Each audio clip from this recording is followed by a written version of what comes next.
నమస్తే. 42% బీసీలకు రిజర్వేషన్ల పైన నిన్న కోర్టు స్టే ఇచ్చినటువంటి పరిస్థితి కనబడతా ఉంది. దీని పట్ల బీసీ సంఘాల నాయకులంతా కూడా బగ్గుమంటా ఉన్నారు. సో ముఖ్యంగా దీంట్లో అనేక రకాలైనటువంటి కుట్రలు దాగి ఉన్నాయి. దీన్ని అడ్డుకునేందుకు చాలా మంది వ్యక్తులు ప్రయత్నించారు అనేది ఎంపీ ఆర్ కృష్ణయ్య యొక్క వాదన. మన ముందే ఆర్ కృష్ణయ్య గారు ఉన్నారు. ఒకసారి మాట్లాడేటువంటి ప్రయత్నం చేద్దాం. సార్, హైకోర్టు స్టేను ఏ విధంగా చూస్తారు? సో దీని ప్రత్యామ్నాయం ఏముంది అని చెప్పేసి అనుకుంటాం. హైకోర్టు స్టే కనుక కుట్ర తప్పనిసరి ఈడెన్ ఏజెండా తోటి కుట్ర జరిగింది. ఎందుకంటే హైకోర్టులో కేసు చాలా మంది ఏమి ఎక్స్పెక్ట్ చేశారు, కేసు పడ్డే రోజే స్టే వస్తుంది అనుకున్నారు. కేసు పడ్డ రోజు స్టే రాలేదు.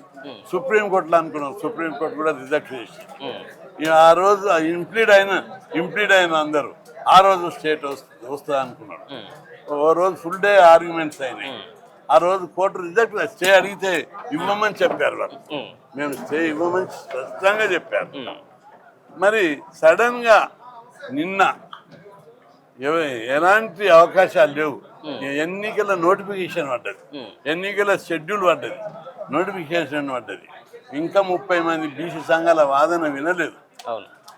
ఈ రెండు కారణాలు ఉన్నప్పుడు స్టే ఇవ్వడానికి వీల్లేదు. ఎన్నికల నోటిఫికేషన్ పడ్డాక ఈ ఎన్నికల చరిత్రలో ఎవ్వరు ఇంతవరకు స్టే ఇవ్వలేరు ఒక భాగం. రెండవది 32 మంది బీసీ సంఘాలు, ప్రముఖ సంఘాలు, ఏమి అలాంటి సంఘాలు కాదు, నేనే ఇష్టం. అనేక పెద్ద పెద్ద సంఘాలు ఇస్తాయి. ఆ సంఘాల వాదన ఒక్కటి కూడా నేను వినకుండా స్టే ఇవ్వడం అనేది చాలా దుర్మార్గం, అన్యాయం. దీని వెనుక భారీ కుట్ర ఉంది. కావలసే దీన్ని పెద్ద ఎత్తున ఫోర్స్ పెట్టి స్టే ఇచ్చిందని దీంట్లో ఇంప్లీడ్ అయ్యిండు. సో ముఖ్యంగా మీరు బీసీ నేతగా ఇంప్లూడ్ అయ్యారా, లేకపోతే బీజేపీ సంబంధించినటువంటి ఎంపీగా ఇంప్లూడ్ అయ్యారా? సో మరి 50 ఏళ్ల నుంచి బీజేపీ ఏం అడ్డం లేదు. బీజేపీ నుంచి ఎవరు కూడా ఇంప్లీడ్ కాలేదు ఈ కేసులో. మరి బీజేపీ పార్టీకి ఏముంది చిత్తశుద్ధి అనేది? మీరు బీసీ నేతగా అయిన అంటున్నారు. బీజేపీకే బీసీల పట్ల ఎక్కువ చిత్తశుద్ధి ఉంది. నేను చెప్తా కారణాలు. ఈ ప్రధానమంత్రి ఎవరు? బీసీ. దేశానికి స్వతంత్రం వచ్చి 76 ఏళ్ళు అయింది. ఏ పార్టీ అన్నా 16-17 మంది ప్రధానమంత్రులు అయ్యారు ఇంతవరకు. ఒక్క పార్టీ అన్న బీసీకి ప్రధానమంత్రి చేసిరా? ఇది బీసీ దేశంలోని 70 కోట్ల మంది బీసీల కోరిక ప్రధానమంత్రి కావాలి. బీజేపీ ఒకసారి కాదు, 4 సార్లు 3 సార్లు చేసి. ఇంకొకటి, బీజేపీ అగ్రకులాల పార్టీ అని బ్లేమ్ చేస్తుంటారు పార్టీ దాన్ని. ఇప్పుడు చూడు, బీజేపీలో ఇప్పుడు కేంద్రంలో ఉన్న ఉన్నత పదవులు ఉపరాష్ట్రపతి బీసీ, ప్రధానమంత్రి బీసీ, ఉపరాష్ట్రపతి బీసీ, రాష్ట్రపతి ఒక గిరిజన మహిళ, సుప్రీంకోర్టు చీఫ్ జస్టిస్ ఒక దళితుడు. అంటే ఉన్న పదవులని బీసీ ఎస్సీ ఎస్టీలకు ఇచ్చినటువంటి బీజేపీ అగ్రకులాలకు ఏ పదవి ఇవ్వలేదు. సార్, అట్లాంటప్పుడు ఒక పక్కన రాష్ట్రపతి దగ్గర తీర్మానం కాపీ ఆగిపోయింది, ఇక్కడ జీవో కాపీ సంబంధించినటువంటి దానిపైన సంతకం లేదు. ఇక్కడ గవర్నర్ అంటే ఒప్పించడంలో బీజేపీ పార్టీ ఎందుకు విఫలమైపోతా ఉంది? అటువైపు ఎందుకు ప్రయత్నాలు చేస్తుంది? జాతీయ విధానం ఉంది, అది లోకల్ పార్టీ కాదు. నేషనల్ లెవెల్లో ఒక పాలసీ తీసుకుంటారు. కాబట్టి బీజేపీ పార్టీ ఇంకో గొప్ప పని చేసింది. 76 ఏళ్ళ కులగణన చేసినా చేయలేదు. ఇప్పుడు బీజేపీ కులగణన చేయాలని నిర్ణయం తీసుకుంది. ఈ కులగణన చేసినాక జాతీయ స్థాయిలో బీసీల వాటా ఇవ్వడానికి అన్ని రంగాల్లో, ఈ లోకల్ బాడీ అంశం చిన్న అంశం, విద్య, ఉద్యోగాలలో, చట్టసభల్లో, బడ్జెట్లో, అన్ని రంగాల లోపల బీసీల వాటా బీసీలకు ఇవ్వాలని ప్రిపేర్ అయ్యే కులగణనగా ఆర్డర్ ఇచ్చారు. కాబట్టి బీజేపీ గొప్ప నిర్ణయాలు తీసుకుంటుంది. బీజేపీ మూల సిద్ధాంతం దీన్ దయాళ్ ఉపాధ్యాయ పెట్టినప్పుడు అంత్యోదయ అంటే సమాజంలో పేదరికంలో అట్టడుగున్న వారిని అభివృద్ధి చేయాలనేది దాని మూల సిద్ధాంతం. బిల్లు పైన ఎందుకు సార్ మరి దీనిపైన కూడా కోర్టులో కూడా వాదనలు జరిగినాయి. కోర్టులో కూడా ఈ బిల్లు పైన గవర్నర్ సంతకం ఎందుకు చేయలేదు అన్నటువంటి ప్రశ్న కూడా లేదు. దీనికి ఆమోదము దీనికి అనేది ఒక టాక్ మాత్రమే. ఆమోదం లేకుంటే ఎన్ని జీవోలు లేవు. ఇప్పుడు చూడు, private college engineering, MBA, MCA, medical కాలేజీలో మొదలు ప్రైవేట్ కాలేజీలో రిజర్వేషన్ ఉండేవి బీసీ, ఎస్సీ, ఎస్టీ. నేను 1980లో Osman university law college president ఉన్నా. అప్పుడు రిజర్వేషన్ల కోసం పెట్టాలని కొట్లాడితే అప్పుడు ముఖ్యమంత్రి చెన్నారెడ్డి ఉన్నారు. ఆయన అసెంబ్లీలో బిల్లు పెట్టలేదు, ఆర్డినెన్స్ చేయలేదు, క్యాబినెట్లో తీర్మానం చేయలేదు. ఖాళీ ఒక జీవో తీశారు, రిజర్వేషన్ 25% బీసీలకు పెట్టాలి, ఎస్సీ ఎస్టీలకు పెట్టాలి ప్రైవేట్ కాలేజీలని. దాన్ని కొందరు ఛాలెంజ్ చేశారు, హైకోర్టులో కొట్టేసారు. ప్రభుత్వం ప్రజల చేత ఎన్నుకోబడ్డది, ప్రజల కోసం ఏమైనా చేయొచ్చు వాళ్ళ అభివృద్ధి కోసం అని చెప్పి కోర్టు తీర్పిచ్చింది. కాబట్టి మామూలు జీవోలనే సపోర్ట్ చేసినటువంటి చరిత్ర కోర్టులకు ఉంది. దీన్ని ఎందుకు కొట్టేస్తారని నేను సో మొదటి నుంచి కూడా ఇదంతా కూడా అసెంబ్లీలో తీర్మానం కావచ్చు, ఢిల్లీకి వెళ్ళి కొట్లాట కావచ్చు, అంతేందుకు రేవంత్ చేతిలో ఉన్నటువంటి ఒక జీవో ఇస్తే అయిపోతుంది అనేది మొదటి నుంచి కూడా మీ వాదన. సో అదే జీవోను కూడా తీసుకురావడం జరిగింది. సో ఈ జీవో పట్ల ఇంకా ప్రభుత్వం ఇంకా ఏం చేయాల్సినటువంటి అవసరం ఉండేది, దీని మీద అమలు కావాలి. కోర్టుకు వచ్చింది కాబట్టి కోర్టులో ఇంకా బలంగా వాదనలు వినిపించాలి.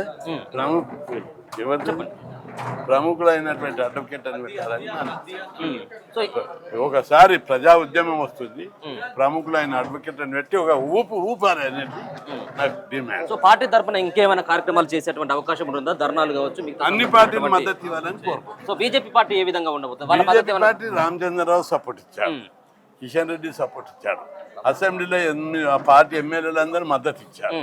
కాబట్టి బీజేపీ పార్టీ ఎలాంటి అభ్యంతరం లేదు, పోరాడుతూనే ఉన్నాము అందరం సిద్ధాంతం. కాకపోతే అన్ని వర్గాల్లో క్షేమం కోరే పార్టీ కాబట్టి అందరినీ అండర్స్టాండింగ్ తోటి తీసుకుపోతుంది. ఒకరిని నొప్పించకుండా అందరినీ కన్విన్స్ చేసి అందరినీ ఏకాభిప్రాయం తీసుకొచ్చి ఏదైనా సాధిస్తారు. సో గతంలో బీఆర్ఎస్ పార్టీ తీసుకొచ్చినటువంటి ఏదైతే 50% రిజర్వేషన్లు మించకూడదు అన్నటువంటి చట్టం ఏదైతే ఉందో, సో వాళ్ళ వల్లనే ఇట్లాంటి పరిస్థితి వచ్చింది. సో వాళ్ళు చేసినటువంటి దాంతో అంటూ ఒక పక్కన కాంగ్రెస్ పార్టీకి సంబంధించిన నేతలు ఆరోపిస్తూ ఉన్నటువంటి మళ్ళీ ఈ రోజు అదే సంబంధించినటువంటి బీఆర్ఎస్ పార్టీకి సంబంధించినటువంటి నేతలు సో మళ్ళీ దీన్ని ఉద్దేశిస్తూ మా పార్టీ అనుకూలం ఉందని చెప్పేసి మాట్లాడడం కావచ్చు. సో ఎవరు కూడా మీరు ఇంప్లీడ్ అయ్యారు, కానీ బీఆర్ఎస్ నుంచి ఒకరు కూడా ఇంప్లీడ్ కాలేదు. సో ఆ పార్టీని ఉద్దేశించి ఏం మాట్లాడారు? ఇప్పుడు రెండవది, ఏ పార్టీ అయినా అప్పుడప్పుడు మార్చుకుంటారు తమ వైఖరి. బీఆర్ఎస్ కూడా మార్చుకోవాలని నేను కోరుకుంటున్నాను. సో బీఆర్ఎస్ పార్టీ కూడా తన స్టాండ్ మార్చుకోవాలి, తన మనసు మార్చుకోవాలి, బీసీలకు అనుకూలంగా రావాలి. సో ఒకటే ఒక వర్గం ఈ బీసీలకు సంబంధించిన 42% రిజర్వేషన్లను అడ్డుకుంటున్నటువంటి వర్గం. సో ఆ వర్గానికి ఎంపీగా మీరు ఏం చెప్పదలుచుకున్నారు? అంటే మనం అందరం అన్నదమ్ములం, మేము 56% ఉంటే 42% ఇస్తున్నారు, దీన్ని అడ్డుకోవద్దని చెప్పి నేను వాళ్ళకి విజ్ఞప్తి చేస్తాను. సో ఏంటి సార్ అంటే కార్యక్రమాలు ఏంటిది? నెక్స్ట్ తదుపరి 14వ తారీఖు ఏదో ధర్నా రాష్ట్ర వ్యాప్తం బంద్ పెట్టాం. ఇక ఎవ్రీడే ఈరోజు బైకాట్లు చేస్తున్నారు. అట్లే కార్యక్రమాలు రెగ్యులర్గా ఉంటాయి, కార్యక్రమాలు ఉంటాయి, నిరసన ప్రదర్శనలు, ధర్నాలు, కార్యక్రమాలు, సెమినార్లు, బహిరంగ సభలు ఇక ఎవ్రీడే నడుస్తూనే ఉంటాయి. కేవలం ఆర్ కృష్ణయ్య గారేనా లేకపోతే ఆర్ కృష్ణయ్యతో పాటు మిగతా ఉన్నటువంటి బీసీ సంఘాలు కూడా చాలా మంది వాళ్ళతో కలుపుకుపోయేటువంటి అన్ని బీసీ సంఘాలు చేయాలి. ఇది ఆర్ కృష్ణయ్య ఒక్కడే కాదు, ప్రతి ఒక్కరిది నైతిక సామాజిక బాధ్యత. ఈ ఉద్యమం ద్వారా ప్రతి ఒక్కరు కూడా తమ నాయకత్వం పెంచుకోవాలి, సంఘ బలం పెంచుకోవాలి. కాబట్టి అందరూ పార్టిసిపేట్ చేయాలని విజ్ఞప్తి. సో కోర్టులో సైతం కూడా ఆధిపత్య వర్గాలకు సంబంధించినటువంటి అడ్వకేట్లు ఉన్నారు, వాళ్ళే న్యాయవాదులు ఉన్నారు, వాళ్ళే జడ్జిలు ఉన్నారు అంటే ఒక వ్యాఖ్యలు కూడా చేయడం జరుగుతూ ఉంది. సో అటువంటి ద్వారానే ఇటువంటి పరిస్థితి వచ్చిందని చెప్పేసి అనుకోవచ్చా? అంటే ఉన్నది, ఆధిపత్య వర్గాలు ఎప్పుడు సుఖాన్ని అనుభవించినవారు, ప్రాపర్టీ పొందినవారు తమ అవకాశాలను కోల్పోతున్నప్పుడు సహజంగానే తిరుగుబాటు చేస్తారు, వ్యతిరేకిస్తారు. ఇన్ని రోజులు అన్ని పదవులు, డబ్బు, సంపాదన అలవాటు పడ్డటువంటి వర్గం అది కోల్పోతున్న రోజు వ్యతిరేకిస్తారు. ఇప్పుడు కూడా ఇక్కడ అదే జరుగుతుంది.